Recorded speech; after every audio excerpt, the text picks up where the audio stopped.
Hello दोस्तों, फिर से भोजपुरी इंडस्ट्री से ताज़ा तरीन खबरें हैं।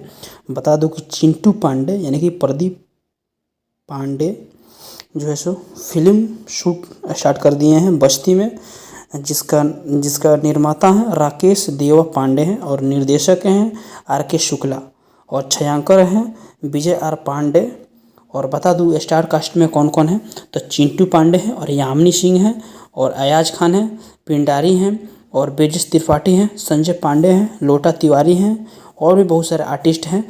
और ये फिल्म को मुहूर्त के साथ शूटिंग स्टार्ट कर दिया गया है बस्ती में। तो बता दूं कि सुपर स्टार चिंटू पांडे अपने फिल्म को लेकर के ज़ोर शोर से बिजी हैं बस्ती में और ये फिल्म को ज़ोर शोर से शूट किया जा रहा है।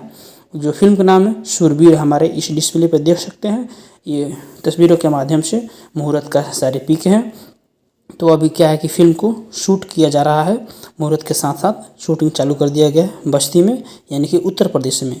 तो प्लीज़ दोस्तों हमारे चैनल को सब्सक्राइब कीजिए। भोजपुरी के सभी ताज़ा तरीन खबरों के लिए हमारे चैनल को सब्सक्राइब कीजिए और अपने दोस्तों के पास शेयर कीजिए, क्योंकि मैं शूटिंग मेकिंग भी दिखाता रहता हूँ। तो आज के लिए इतना ही, आगे फिर से बने रहिए हमारे चैनल पर।